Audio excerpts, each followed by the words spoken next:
we'll move on to the amendments and Voting Rights Act.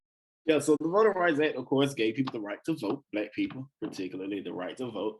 And just like Devin was just saying a few moments ago about in 2018, how voting rights seemed to be stripped during the election, which we know is true. It's important for a lot of people don't even know this, but it's important for people to understand that each year that we vote, especially the presidential election with the Electoral College was a racism or a racial system rather created so that Blacks still wouldn't have the ability to receive all the rights they wanted to receive.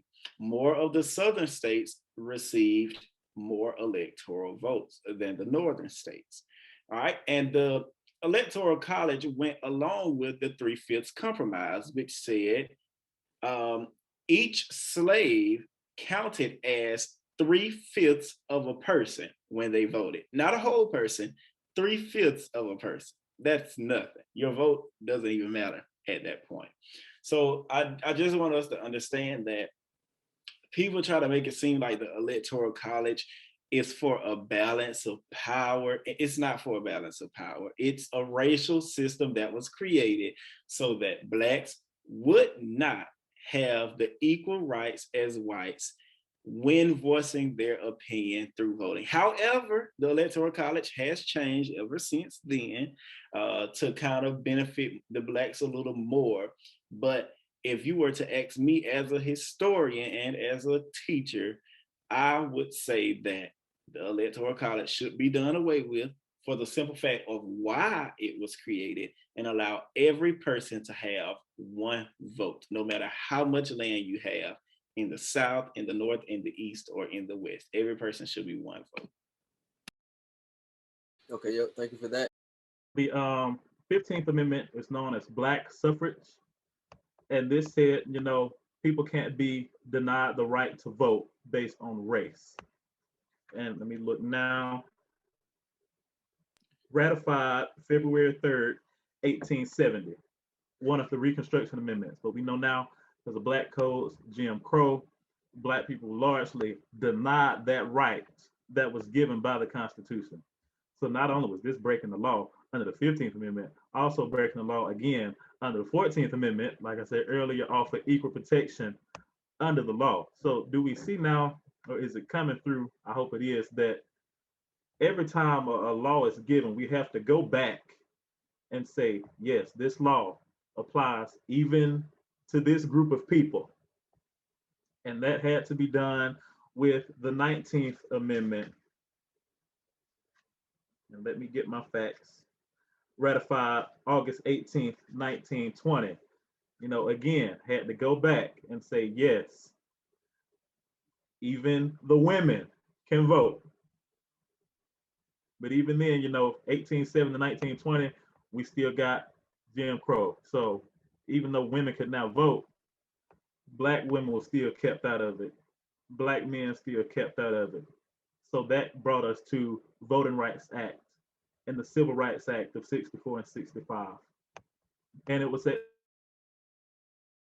this point, it was basically the Supreme Court saying, let me remind you, these people can vote. And it's basically to the Southern states, you doing anything to stop these people from voting is against the law. So you could say that Black people have been allowed to vote for over 140 years.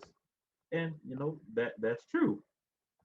But most recently, since those rights were taken away, we've only been allowed to vote since the 60s freely.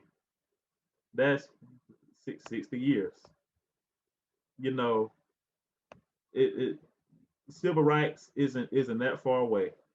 Racism right behind it because we're still living in it. And this just goes to show, one step forward, two steps back. You want to say we're making progress, but at some point in time, you just get tired But I do encourage everybody, whatever marginalized group you are in, please keep fighting. Get the justice you rightfully deserve. You know, one day your law will be on the books and we will all have to abide by it and respect each other as human beings living in a democracy. You know, there's no reason we should still be having to fight for rights just to be treated as our most basic selves, and that's human. Yeah, thank you for that. I mean, honestly, it seems as if we need to get rid of the Constitution, get rid of basically everything of our history, right? And just rewrite things. I mean, at the same time, of course, it's not going to change the act of people, but if I think this explains the importance of, I want to say, senators, right? Senators are the ones who I have probably one of you guys elaborate on this if you want, but I think the senators are the ones who write the bills, correct? Or yeah, okay, yeah. So like So that. Mm-hmm. No, vote for the people who do. So in essence, kind of, quote unquote. But our representatives, it's in the name. They're supposed to represent us. So whether they're making the law, judging the law, or executing the law, all three branches of government represented, they're supposed to do it on our behalf, with our best interests at heart. And largely for every demographic that hasn't been done, that's not been done. The senators and representatives are the lawmakers. They're the ones who write the bills to represent the people they're supposed to represent. Um, it doesn't always fall how we want it to fall because everybody has different opinions. Devin and I could both be Democrats, but we could both have different opinions as Democrats. So um, you can't get everything that you want, but you get some of what you want because everybody has different opinions and voted for different people for different reasons. But they are the lawmakers and they are the ones that write gotcha. Okay, yeah. Thank you guys for clarifying that.